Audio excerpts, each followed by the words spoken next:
Bonjour Hugo. Bonjour. Bienvenue sur InPower.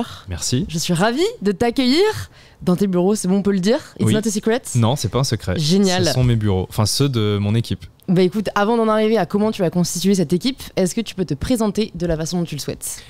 Je m'appelle Hugo, j'ai 31 ans, je suis journaliste. Je présente une émission qui s'appelle Sur le front sur France 5, consacrée à l'environnement et aux gens qui se battent pour défendre le vivant. Et je fais aussi du contenu pour les réseaux sociaux. Et puis j'ai monté une société de production avec un ami qui s'appelle Régis Lamana-Roda. Et on coproduit notamment l'émission On est en direct de Laurent Ruquier et Léa Salamé le samedi soir sur France 2. Et d'autres types de contenus qu'on fait aussi. Voilà. Et le plus important, je suis papa de 2 petites filles. La grande a 11 ans, elle s'appelle Ava. Et la petite a 1 an et demi. Et elle s'appelle Jim. Voilà. Trop cool. Et la maman, c'est Alexandra, ma femme. Ok, bah bravo déjà, c'est vrai qu'il faut quand même le préciser aussi. Est-ce que tu as toujours voulu être journaliste? Je me suis demandé ça parce que de ton parcours, de ce que je connais, tu es entré direct dans le journalisme. Mais peut-être qu'il y a une case que je n'ai pas, comme j'essaye de faire peu de recherches sur mes invités pour, tu vois, avoir la vraie curiosité. Dis-nous tout. Non, ouais, j'ai directement commencé dans le journalisme après mes études. J'ai même fait une école de journalisme, ce qui montrait bien que je voulais être journaliste. Après, c'est arrivé assez tard, c'est-à-dire que c'est pas une vocation d'enfant, c'est arrivé après le bac, quoi, au début des études supérieures. C'était une époque où il y avait beaucoup de mouvements sociaux, donc il y avait beaucoup de manifestations étudiantes, etc. Et j'y participais. Et c'est la première fois que j'étais confronté aux journalistes sur le terrain, que j'ai vu des journalistes travailler. Et je trouvais ce métier assez fascinant, d'être plongé dans le bain de l'actualité comme ça.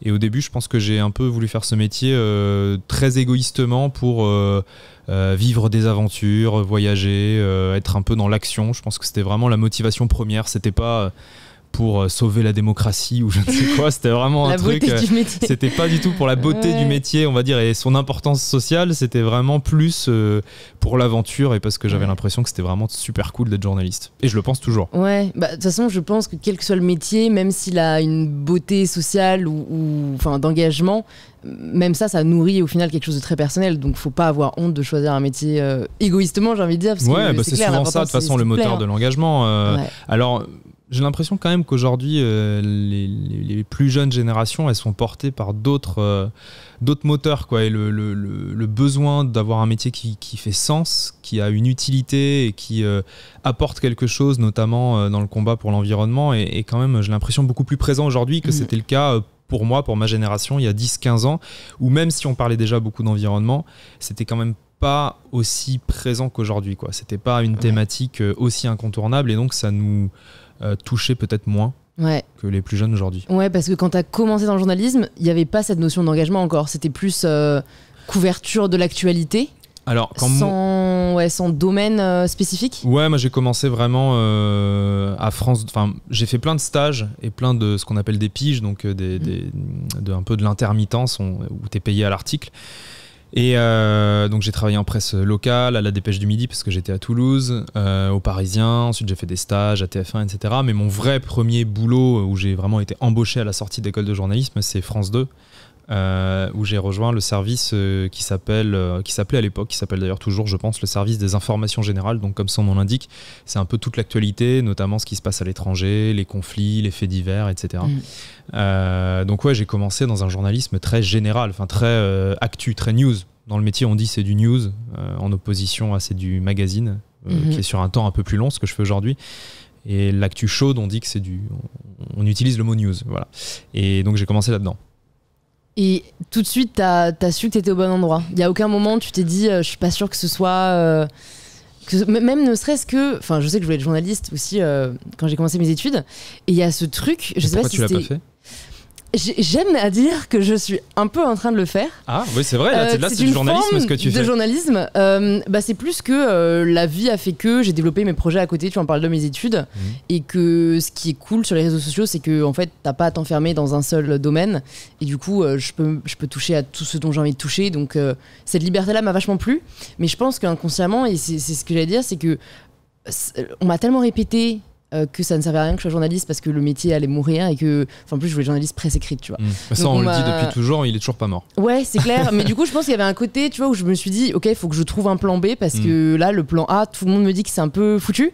Et c'est vrai, quand t'as 18 ans, t'es quand même assez influencé par ce qu'on peut te dire autour de toi. Donc, je pense que là, je renoue avec ça en l'ayant mis de côté pas mal de temps. Après, je sors tout juste de mes études. Donc, qui sait, peut-être que dans 10 ans, je serai journaliste presse écrite.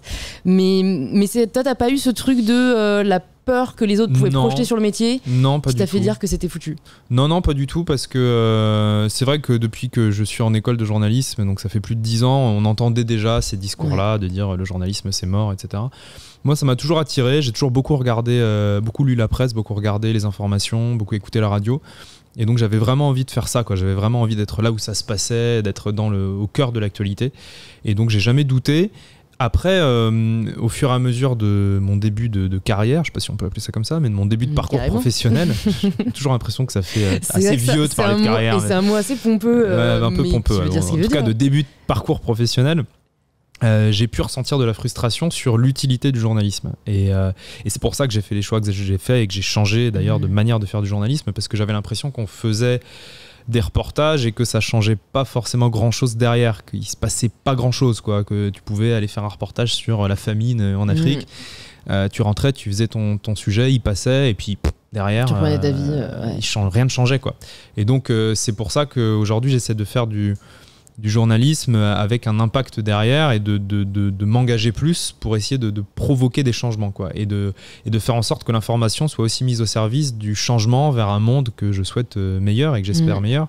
Et notamment sur les questions d'environnement, de droits des animaux, de biodiversité, de climat. Je pense que c'est super important d'avoir un journalisme qui propose aussi des solutions, qui propose aussi aux gens des manières de s'engager, qui ne se contente pas simplement de dire voilà le problème et puis débrouillez-vous avec ce problème, mais qui dit voilà le problème, on a enquêté, voilà ce qu'on peut vous dire, et voilà aussi quel type de solution on peut mettre en œuvre et quel type de personnes il faut soutenir, quel type d'association vous pouvez soutenir si vous voulez agir sur ce sujet-là. Je pense que c'est un peu hypocrite de dire on est journaliste, il faut surtout pas s'engager, il faut rien dire, il faut se contenter de juste montrer et puis voilà, le reste c'est pas notre problème. Je pense que l'urgence aujourd'hui impose aussi un certain type de journalisme et le journalisme engagé, c'est le mot tel que je le pratique aujourd'hui, c'est une des formes de journalisme et je pense qu'elles sont complémentaires, toutes ces formes de journalisme. J'ai pas la prétention de faire le meilleur journalisme ou la meilleure manière de traiter l'information, mais je pense que c'est une des façons de parler de l'actualité, une des façons de proposer aux gens d'agir et de s'engager, et c'est complémentaire avec toutes les autres facettes de ce métier. C'est vrai, parce qu'il y a vraiment cette image du journaliste qui doit rester objectif et où je l'ai pas mal entendu, tu vois, où en fait c'est la déontologie, on se doit de pas prendre position, alors que c'est vrai que qui a décrété ça, tu vois, dans les faits, c'est surtout que tu as le droit de prendre parti. Oui, et puis c'est surtout qu'être objectif, ça n'existe pas. C'est quelque chose que beaucoup de journalistes mettent en avant pour se donner un peu bonne conscience, mais personne n'est objectif. Ça n'existe pas. On est tous et toutes, les journalistes y compris, des êtres humains qui sommes influencés par nos sensibilités, par notre histoire, nos expériences, ce qu'on a vécu, le milieu dans lequel on a grandi, les amis qu'on a fréquentés, les études qu'on a faites, bref. On est un ensemble de choses qui fait qu'on n'est pas objectif quand on regarde une situation et quand on est confronté à une situation. On va réagir en fonction de notre expérience. Et donc de prétendre que nous, les journalistes, on est capable de sortir de notre corps quelque part et puis d'avoir un regard complètement extérieur et complètement objectif sur une situation, c'est un peu mentir aux gens. Voilà. Par contre, ce qui est vachement important, c'est de rester honnête. Et c'est deux choses différentes, l'honnêteté et l'objectivité. L'honnêteté, c'est de ne pas mentir, de ne pas modifier la réalité pour la faire coller à ce qu'on pense, de rapporter ce qu'on voit, d'être témoin, d'enquêter, de s'attacher à la réalité des faits. Ça, c'est fondamental et je pense que c'est la base du métier de journaliste, l'honnêteté.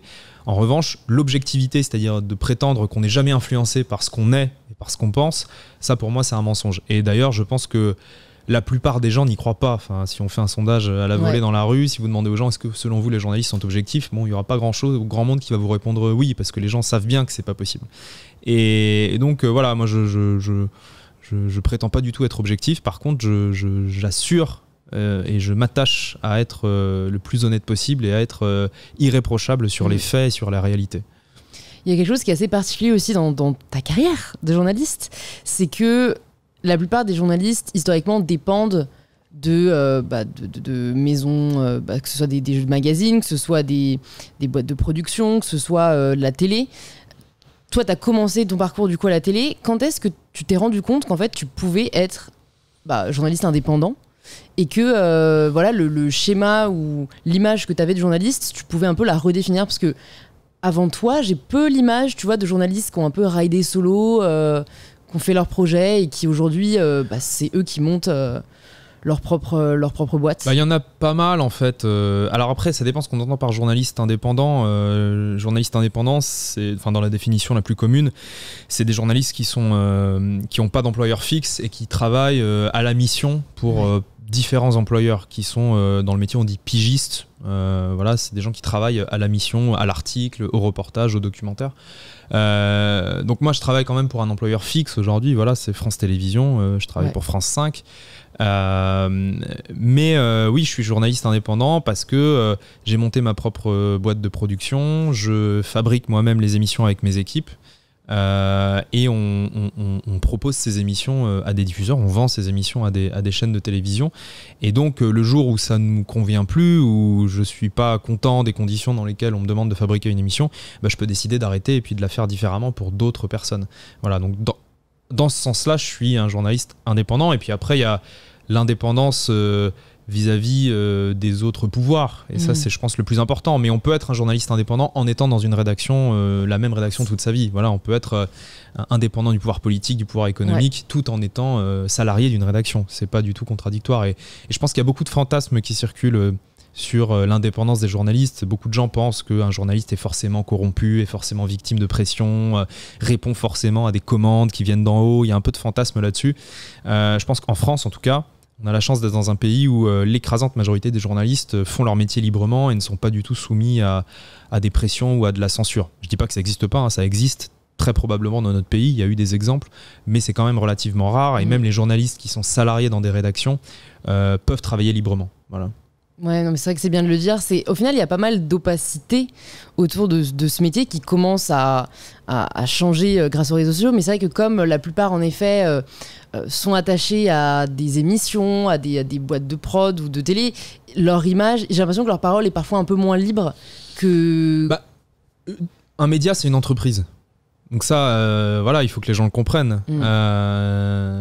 À part le service public, qui est, comme son nom l'indique, un service public, qui est donc financé par l'État et qui dépend donc de l'impôt des citoyens et pas d'un groupe privé, la grande majorité des médias en France sont des médias privés. Donc ce sont des entreprises. Et comme toutes les entreprises, un média privé est un média qui est là pour gagner de l'argent. C'est pas sale de dire ça. C'est factuel. C'est une entreprise. On peut pas reprocher à une entreprise de vouloir faire du bénéfice, grossir, embaucher plus de gens, etc. Donc forcément, les médias répondent à des logiques économiques. Pour produire de l'information, il faut la fabriquer. Pour fabriquer l'information, ça coûte cher. Il faut de l'argent. Et pour avoir de l'argent, il faut que cette information elle rapporte par ailleurs. Soit avec la publicité, soit avec l'abonnement. C'est les deux modèles principaux aujourd'hui dans la presse. Donc moi, je pense qu'il ne faut pas du tout se boucher le nez et trouver ça sale que les médias gagnent de l'argent et soit des entreprises privées qui fassent du bénéfice. Après, évidemment, quand vous êtes un journaliste qui travaille pour un groupe privé en particulier, vous n'allez pas mordre la main qui vous nourrit et c'est normal, comme dans n'importe quelle entreprise. Si vous êtes cadre dans un grand groupe du BTP, vous n'allez pas aller dire sur les réseaux sociaux que ce grand groupe de BTP est pourri, est moisi, qu'il fait tel truc, etc. Bon, vous allez forcément faire attention à ce que vous dites parce que votre travail en dépend. Il faut pas être naïf non plus. Voilà, des journalistes qui travaillent pour un grand groupe privé qui possède autre chose en plus que son propre, que le média. Ça va être compliqué de faire des enquêtes ou de dire des choses sur le propriétaire qui possède le média. Et c'est pas si exceptionnel que ça de se dire ça, c'est juste logique. Donc ce qui garantit en fait la liberté des journalistes, c'est la pluralité de l'information.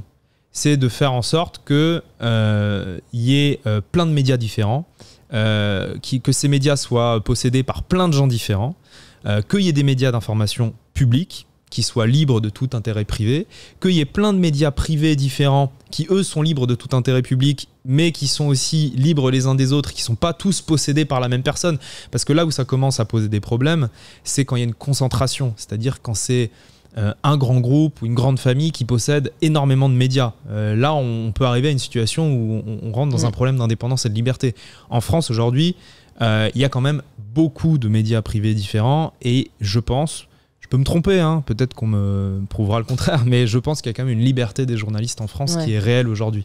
Ça ne veut pas dire que dans certains médias en particulier, il n'y a pas des problèmes. Mais si on prend du recul et qu'on prend la situation globale, je pense que la presse est libre. Je pense que tous les citoyens et toutes les citoyennes peuvent trouver des médias qui leur correspondent, qu'il y a une telle offre, que ce soit sur Internet, à la télé, à la radio, que chaque citoyen peut trouver un média qui l'informe de la manière qu'il juge utile et convenable. Non, mais c'est certain que dans tous les cas, si tu critiques ton employeur, c'est en ton âme et conscience et que ça peut avoir des répercussions. C'était plus sur le côté engagement. Parce que, tu vois, typique, je me demande si toi, au début, ton engagement environnemental n'a pas posé problème, mais tu vois, imaginons quelqu'un a une émission sur une chaîne, en effet, privée, et cette personne-là, sur les réseaux sociaux, commence à partager des engagements qui lui tiennent à cœur. J'ai l'impression qu'il y a quand même ce truc, mais vu que tu dépends de l'émission, tu la représentes, et t'es peut-être moins libre que ce que t'aimerais, tu vois. Après, je sais pas si tu l'as vécu. Après, c'est vraiment des choix. C'est-à-dire que moi, à un moment, j'ai fait le choix de créer ma propre boîte et de faire mes propres émissions de mon côté, parce que je voulais être totalement libre de dire ce que je voulais sans que ça engage personne d'autre que moi. Voilà. Et c'est très important pour moi aujourd'hui, c'est d'être libre tout le temps, de pouvoir dire ce que je pense tout le temps et de ne pas engager la responsabilité d'une émission, d'une autre entreprise, d'un média dans ce que je peux dire. Mais après, c'est des choix. Ouais. Tous les journalistes n'ont pas forcément envie d'être engagés publiquement sur des sujets. Il y a des journalistes qui ont juste envie de rapporter les faits et puis rien d'autre, et c'est très bien, c'est très bien qu'il y ait des journalistes qui fassent que ça. C'est aussi très bien qu'il y ait des journalistes qui prennent position. Encore une fois, je pense que c'est la multiplicité de l'offre, la diversité de cette offre d'information qui est importante. Après, on peut ne pas aimer tel journaliste parce qu'il prend telle position. Moi, je sais qu'il y a plein de gens qui n'aiment pas ce que je peux dire sur certains sujets. C'est pas grave, parce qu'ils vont trouver ailleurs ce qu'ils n'aiment pas chez moi. Et inversement. Donc faut vraiment pas avoir peur de cette diversité, faut vraiment pas avoir peur de désaccords tant qu'il y a le choix et tant que tout le monde peut trouver un média qui lui convient. Et tu t'es posé la question au moment où ton engagement s'est formé, j'imagine que ça s'est fait au fur et à mesure, mais d'en parler aussi ouvertement, de t'y consacrer, parce que ça peut être difficile de se positionner comme le mec qui parle l'environnement, subir les critiques. Je me suis posé la question, oui, mais en fait, on est tellement dans une situation d'urgence et on est tellement dans une situation d'accélération de la crise qu'on connaît et qu'on va connaître de plus en plus et que nos enfants vont connaître encore plus que nous, que je me la suis pas posé longtemps, cette question, que ça me tord tellement le bide, que ça bouge aussi lentement, que les médias jusqu'à récemment fassent aussi peu pour l'environnement, parce que là c'est en train de changer, il faut le saluer, il y a plein de médias qui se mettent à faire des contenus sur l'environnement et c'est génial, mais pendant très longtemps c'était pas le cas. Et donc non, j'ai pas beaucoup hésité, je me suis dit que c'est là-dessus que j'avais envie d'informer. Pour moi c'est le plus gros enjeu de l'histoire de l'humanité aujourd'hui, c'est le plus gros enjeu qu'on a à gérer, c'est cette question de crise de l'environnement, de crise de la biodiversité et du climat. Et donc faut y aller, quoi. En fait, on n'a pas le choix, et si on continue à se demander est-ce que oui, on peut dire prendre telle position sur tel sujet, je pense qu'on perd du temps. Et en fait, ce qui compte, c'est d'informer, de donner les clés aux gens pour qu'ils prennent les bonnes décisions. Et puis, à un moment donné, de ne pas avoir peur de se mobiliser et de militer même sur certaines questions qui sont des questions qui me paraissent essentielles aujourd'hui. Moi, je pense pas qu'un journaliste doit simplement aujourd'hui dire y a des gens qui pensent que le réchauffement climatique c'est à cause de l'homme, et puis il y a des gens qui pensent que c'est pas à cause de l'homme, chacun se fera son avis. Non, je pense que il faut à un moment prendre les consensus scientifiques, il faut oser se positionner sur des sujets aussi fondamentaux, quoi. Et pourquoi tu penses que le mot militer fait aussi peur aujourd'hui ? Je sais pas, parce que c'est un mot plutôt noble, militer. Militer, c'est défendre ses idées, et c'est essayer de convaincre les gens qu'il faut changer, qu'il faut agir différemment. Donc je pense que le mot militer il fait peur parce qu'il est attaché à la politique, pas au sens noble du terme, au jeu politique. Il est associé aux gens qui militent pour un parti pour un candidat et qui défendront toujours un candidat, même si ce candidat dit des énormes conneries, même si le candidat fait n'importe quoi. Il y a ce côté, le mot militer est associé un peu à une sorte de secte où c'est des gens un peu fous furieux qui vont considérer qu'il n'y a que eux qui ont raison, que tous les autres sont des fous et que, enfin, sont des cons, pardon, et qui, voilà. C'est pour ça que le mot militer est un peu sali par ça. Mais en fait, par exemple, de militer pour l'environnement, enfin de militer pour qu'on prenne plus en considération les autres espèces, pour qu'on arrête de détruire des écosystèmes dont on dépend pour survivre, moi je trouve ça plutôt noble. Et je pense qu'on n'a pas à avoir honte de ce mot de militantisme, d'activisme. C'est un beau mot, quoi. Et encore heureux qu'il y a des gens depuis des décennies qui militent pour le climat, pour la biodiversité, parce que s'ils n'avaient pas été là, je ne sais même pas où on en serait aujourd'hui, et on serait encore probablement beaucoup plus en retard que ce qu'on est déjà. C'est parce qu'il y a des gens qui ont pris la parole, parce qu'il y a des gens qui ont créé des associations, parce qu'il y a des gens des scientifiques notamment, qui ont osé sortir de leurs réserves, qu'on commence aujourd'hui à prendre en compte cette question de l'environnement. On est très loin de ce qu'il faut faire, hein. Attention, hein, on est à des années-lumière de ce qu'il faudrait qu'on fasse pour éviter la catastrophe, mais ça commence à s'inviter dans le débat public, et c'est grâce aux gens qui ont milité pendant des années, parfois dans le vide, parfois dans le désert, qui étaient seuls contre tous, dont tout le monde se moquait. On peut prendre la question des animaux par exemple, la défense des animaux, le végétarisme, le fait de réduire sa consommation de viande, le fait de considérer les animaux d'élevage comme des êtres sensibles. Aujourd'hui, ça paraît normal pour plein de gens, mais il y a encore 20-30 ans, ils étaient très très seuls, les gens qui défendaient ces choses-là. Les gens qui disaient il y a 30 ans qu'on ne peut pas enfermer un lion dans un camion de cirque toute l'année pour divertir les gens, tout le monde se moquait d'eux. Les gens qui disaient qu'il fallait arrêter de manger de la viande toutes les semaines parce que ça provoque des élevages intensifs qui sont une catastrophe, personne ne les écoutait. Aujourd'hui, ça a changé. On écoute ces gens-là, il y a de plus en plus de gens qui pensent pareil. C'est des thèmes qui sont légitimes dans le débat public, et c'est grâce au militantisme. Donc, ouais, je pense qu'il faut vraiment redonner ces lettres de noblesse à ce mot-là, et saluer l'engagement des jeunes notamment qui se mobilisent là-dessus, parce que si on se moque d'eux, si on dit ouais, ça sert à rien, ou c'est voilà.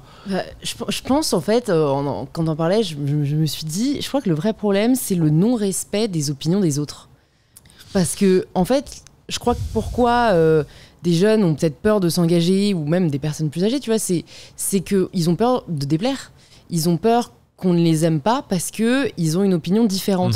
Et ça, je trouve que c'est assez problématique, parce qu'on ne devrait pas juste aimer quelqu'un par rapport à ses opinions. Enfin, tu vois, tu peux apprécier une personne même si t'es pas d'accord avec elle. Et je pense qu'aujourd'hui, il y a un peu ce côté où ouais, on a peur de se mouiller parce qu'on a peur de déplaire. C'est vrai. Je pense que ça a un peu toujours été vrai, mais c'est peut-être accentué aujourd'hui par les réseaux sociaux, parce que avant, quand tu t'engageais dans ton environnement immédiat, donc tu t'exposais à des critiques de ton environnement immédiat, voilà, de gens que tu connaissais, etc. Aujourd'hui, quand tu t'engages publiquement, notamment sur les réseaux, tu t'exposes à des critiques de tout le monde, de centaines de milliers de gens, de millions de gens que tu ne connais pas, que tu n'as jamais rencontrés, et qui du coup vont être très violents avec toi parce qu'ils ne te connaissent pas, et donc ils n'ont aucune empathie pour toi. C'est pas comme si tu te disputes avec ton voisin parce que vous n'êtes pas d'accord sur un point, ou avec un ami.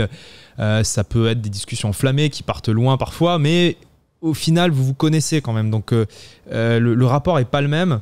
Ou même au bistrot du village, quand tu retrouves les copains et que tu débats sur des trucs, tu peux t'engueuler, mais vous faites quand même communauté. Vous êtes des voisins, vous êtes des amis, vous êtes des gens qui vous connaissez. Je pense que les réseaux sociaux, ils ont un peu déconnecté, ils nous ont un peu tous connectés, tous déconnectés quelque part. Et du coup, on se retrouve à faire face à des gens très très violents. Et cette violence, je pense, s'explique en partie parce que il n'y a aucun contact physique. C'est des gens qu'on ne connaît pas. Et c'est beaucoup plus facile d'être violent, d'être méchant, d'être menaçant avec un inconnu qu'avec votre voisin, votre collègue, votre ami, votre frère. C'est beaucoup plus facile d'être violent avec un inconnu. Et ça explique, je pense, en partie cette haine qui peut se déverser. Donc je comprends que les gens aient peur, notamment sur les réseaux, de s'engager. Après, il y a plein de manières de militer aujourd'hui aussi aujourd'hui qui ne sont pas de l'exposition, qui sont pas où t'es pas obligé de te mettre sur les réseaux, etc. Hein. Tu peux t'engager dans une association qui lutte sur le terrain pour les animaux, pour l'environnement, sans forcément aller sur Twitter ou Instagram ou Facebook pour défendre ton point de vue. Tu peux aussi t'engager que dans la vraie vie. Voilà. Après, heureusement qu'il y a des gens qui le font aussi sur les réseaux parce que c'est devenu un lieu de débat et un lieu de société fondamental. Mais voilà, je pense que faut vraiment pas avoir peur de ça. Faut pas avoir peur d'affirmer ses idées.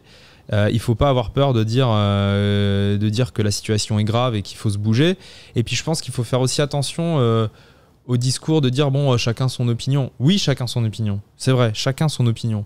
Mais on peut pas mettre sur le même plan une opinion qui dit d'un scientifique qui travaille pour le GIEC et qui dit attention, on va dans le mur si on change rien avec le dérèglement climatique, de l'opinion de quelqu'un qui travaille dans l'industrie pétrolière et qui dit oui, moi je pense que l'homme a rien à voir avec tout ça. On peut pas dire chacun son opinion et puis voilà, c'est juste un débat. Non, il y a un moment, il faut regarder aussi les faits, il faut regarder le consensus scientifique, il faut regarder ce que disent les spécialistes du climat, de la biodiversité, des écosystèmes depuis des décennies.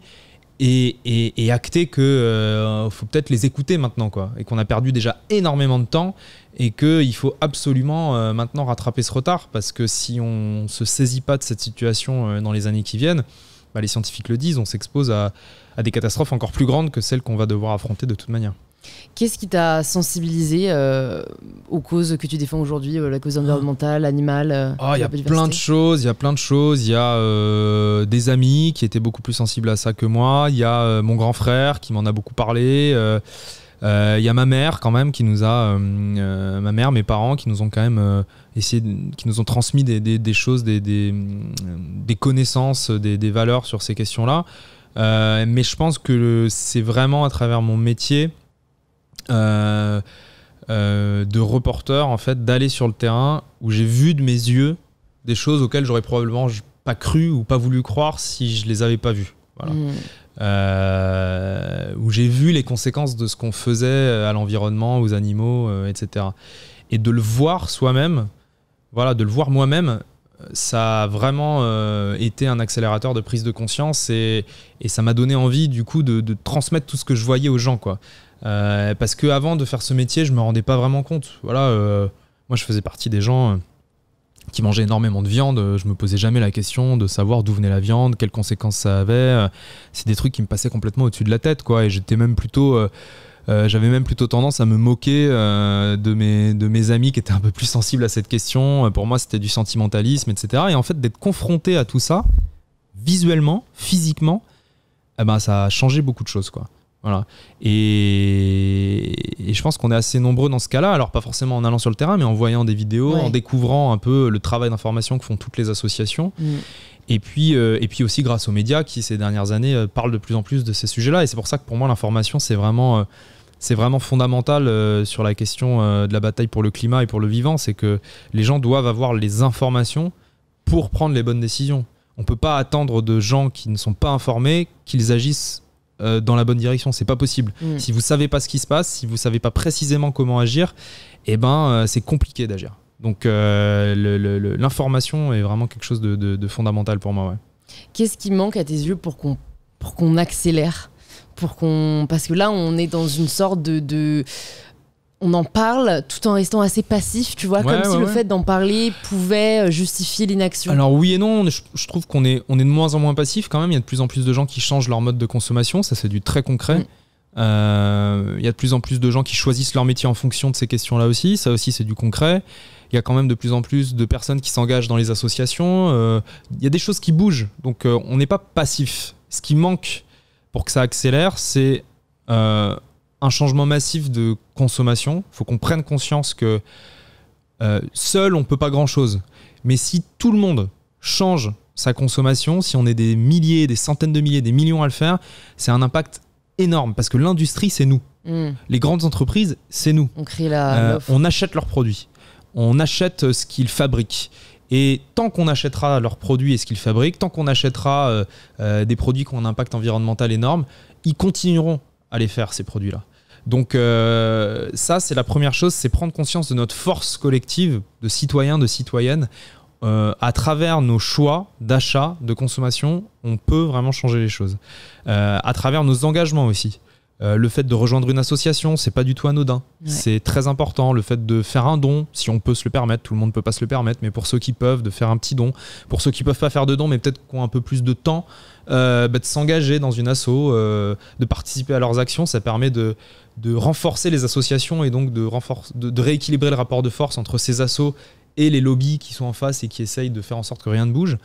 Et puis l'autre chose qui manque pour accélérer, c'est la volonté politique. C'est d'avoir des dirigeants, des gens qui sont au pouvoir, qui osent prendre des décisions radicales, des décisions ambitieuses. Parce que oui, le citoyen, et je viens de le dire, a une responsabilité à son niveau individuel, à travers ses choix de consommation et ses engagements, mais on n'a pas la même responsabilité que les gens qui dirigent. Parce que les gens qui dirigent les pays, qui dirigent les grandes entreprises, qui dirigent les grands partis politiques, ils ont juste à appuyer sur un bouton pour prendre des décisions. Ils peuvent le faire. Ils ont les pouvoirs législatifs, les pouvoirs économiques. C'est possible pour eux de prendre des décisions concrètes tout de suite. Ce que nous, on ne peut pas faire, simples citoyens. Eux, ils peuvent le faire. Et cette volonté politique, aujourd'hui, clairement, elle fait défaut. Il y a beaucoup de déclarations d'intention. Tous les politiques, ou presque, disent oui, il faut agir pour le climat, etc., etc. Le fait est que ceux qui sont au pouvoir, ils ne font pas grand-chose. Certaines choses sont faites. Il ne faut pas dire qu'il n'y a rien qui est fait non plus. Ça serait faux. Mais clairement pas à la hauteur de ce qu'il faut faire et de ce que les scientifiques préconisent. Là, on ne parle pas de militants, d'associations, etc. On parle de scientifiques qui disent aux États, aux entreprises, c'est maintenant qu'il faut agir, sinon ça sera trop tard. Et ben, on n'a pas cette volonté politique-là aujourd'hui. Et pour avoir cette volonté politique-là, et ben, c'est aussi à nous, au moment de voter, au moment de faire nos choix, de voter pour des gens qui proposent des vraies choses ambitieuses, quoi. Et pas simplement pour un programme qui a été peint en vert à la va-vite et pour des gens qui sont en responsabilité et puis qui font pas grand-chose. Donc, je dis pas de voter pour un parti en particulier, hein, mais en tout cas de se poser cette question au moment de mettre les gens au pouvoir. Qu'est-ce que vous allez faire concrètement pour le climat et pour la biodiversité ? Et je pense qu'il manque de courage. Voilà. Totalement. Voilà, il manque le sommet des États manque de courage. Il faut avoir le courage de prendre des décisions qui ne seront pas forcément populaires au moment où on les prendra. Il faut avoir le courage d'affronter des lobbies qui sont très puissants, très menaçants et qui peuvent nuire à votre future carrière politique. Mais je pense que c'est la responsabilité historique des gens qui sont au pouvoir aujourd'hui et qui le seront dans les prochaines années de faire ça, parce que sinon on en payera tous le prix. C'est sûr que à la base, la politique, c'est quand même l'envie de faire bouger les choses et de servir le peuple. Et aujourd'hui, c'est le meilleur moyen de le servir. J'anticipe la question qu'on aura forcément dans les commentaires. Pourquoi est-ce que toi, tu t'es pas dit que c'était peut-être là où du coup, il fallait que tu agisses en politique, parce que tu pourrais appuyer sur ce bouton ? Alors, parce que je pense que c'est pas le seul moyen d'agir. Je pense qu'il y a plein d'autres manières d'agir en dehors du monde du jeu politique, en tout cas. Comme je le disais, je pense que l'information, c'est un des piliers de l'action. On a besoin que tout le monde sache ce qui se passe et que tout le monde sache comment agir. Et ça, c'est vraiment un truc crucial. Donc, j'ai l'impression aujourd'hui, moi, à mon niveau, avec mes compétences, avec ce que je sais faire, d'être plus utile en tant que journaliste, en tant que présentateur d'une émission, enquêteur sur des sujets environnementaux, en tant que passeur d'informations vers le grand public. J'ai l'impression d'être plus utile comme ça qu'en m'engageant en politique et en étant un énième candidat dans le jeu politique. Peut-être qu'un jour je le ferai, hein, peut-être que je m'engagerai un jour en politique, j'en sais rien, il faut jamais dire jamais, parce que en général les gens qui disent jamais, après on leur ressort l'archive quelques années plus tard, ils ont l'air de cons. mais en tout cas aujourd'hui, voilà, c'est pas là que je me sens le plus utile. Après, j'encourage vraiment le plus de jeunes possible à s'engager en politique, à pas hésiter à militer. Pour les bonnes raisons, ça manque. Et on peut s'engager en s'engageant en politique, mais on peut aussi s'engager, et je pense même que c'est au moins aussi efficace, voire plus, dans des associations qui font de l'action concrète sur le terrain et qui obtiennent des résultats concrets. Et là, on est vraiment dans le concret, quoi. On n'est pas dans le militantisme purement politique. Donc, vraiment, la clé, c'est l'engagement. Il faut y aller, il faut pas hésiter. C'est maintenant que ça se passe. Et je pense que, honnêtement, je suis assez optimiste quand je vois les plus jeunes, les générations en dessous de moi et ma génération même, je suis assez optimiste quand je vois le niveau d'engagement des gens et quand je vois l'énergie que tous ces jeunes ont pour essayer de changer les choses. Je pense qu'on va y arriver, ça va pas être facile, mais on va, j'espère, éviter le pire. Voilà, on va éviter la catastrophe qui serait que tout simplement cette planète soit plus habitable pour nous dans de nombreuses régions. Qu'est-ce que tu dirais aux personnes qui préfèrent fermer les yeux? Parce que je pense qu'il y en a encore beaucoup, tu vois, qui en ont conscience, mais par une espèce d'angoisse ou de facilité, tu vois, préfèrent se dire, bon, de toute façon, je serai morte quand ça arrivera.